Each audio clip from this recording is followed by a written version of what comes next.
Communiqué du Conseil stratégique et politique du PPACI.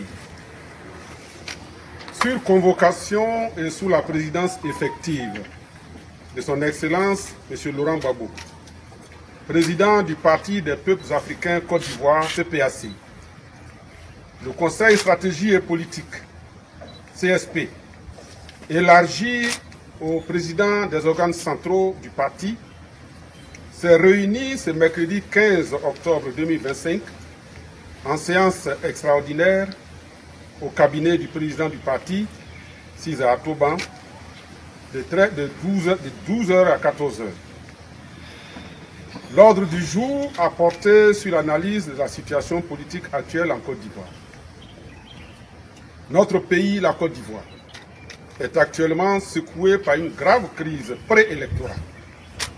Cette crise est née des dérives autocratiques de l'actuel chef de l'État, M. Alassane Ouattara, président du RHDP, qui refuse tout dialogue politique en vue de réunir les conditions d'élections inclusives, justes et transparentes, et s'obstine dans le même temps à briguer un quatrième mandat anticonstitutionnel alors qu'il a instrumentalisé les institutions de la République pour écarter ses adversaires les plus sérieux, dont le président Laurent Gbagbo, candidat du PPACI, le ministre Cheikh Tidiane Thiam, candidat du PDCI-RDA, et le premier ministre Pascal Affi-N'Guessan, candidat du FPI. Au cours de la session extraordinaire de ce jour, le CSP a entendu une communication du professeur Sébastien Dano-Djedje, président exécutif du parti, membre du comité de pilotage du Front commun PPACI-PDCI-RDA. Son exposé a fait le point sur les manifestations démocratiques et pacifiques organisées par le Front commun, appuyées par des partis politiques membres de la CAPSI, des candidats recalés par le Conseil constitutionnel et des organisations de la société civile. Ainsi, le CSP a été informé que la marche pacifique organisée par le Front commun le 11 octobre 2025 à Abidjan, ainsi que les marches éclatées organisées à l'intérieur du pays, ont toutes été brutalement réprimées. À ce jour, le bilan provisoire de ces répressions d'une violence inouïe s'établit comme suit.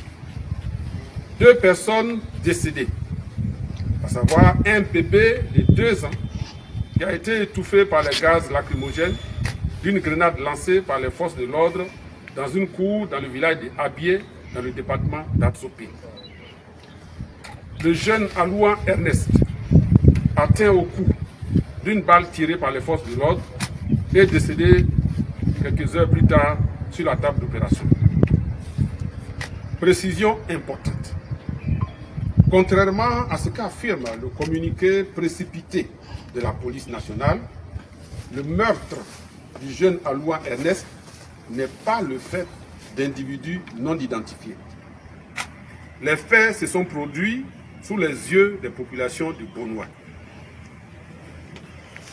On dénombre également une trentaine de blessés et plus de 700 personnes interpellées, dont aujourd'hui 65 ont déjà été mis sous mandat de dépôt à la MACA.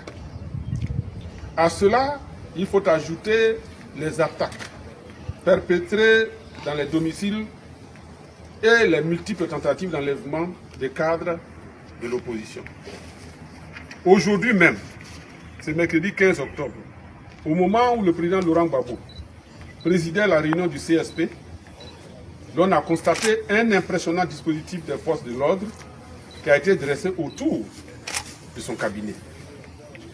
Le CSP salue la mémoire des victimes, adresse ses condoléances aux familles endeuillées. Il apporte sa compassion aux blessés, assure son assistance aux personnes en détention. Le CSP ne s'étonne point des dérives fascisantes du régime RHDP, un régime visiblement aux abois. Face à la gravité de la situation, le PPACI réaffirme sa détermination à poursuivre résolument et dans le cadre du Front commun, en liaison avec les autres partis politiques et les organisations de la société civile, le combat pour le respect de la Constitution, la démocratie et l'état de droit en Côte d'Ivoire. Il rappelle qu'aucune autre voie ne se présente au peuple ivoirien épris de liberté et de justice que celle de la résistance à ce régime dictatorial qui tente de se maintenir au pouvoir par la terreur. Le président Laurent Gbagbo, président du parti, a indiqué au CSP qu'il suit de très près les événements qui se déroulent depuis quelques jours. Il salue la détermination du peuple ivoirien à se battre pour le respect de la Constitution, pour des élections inclusives et démocratiques. Il lui exprime toute sa fierté et le rassure de sa solidarité. Il entend les cris d'indignation et de ras-le-bol des populations. Il a décidé de s'adresser dans les tout prochains jours au peuple de Côte d'Ivoire. Fait à Abidjan le 15 octobre 2025, le CSP.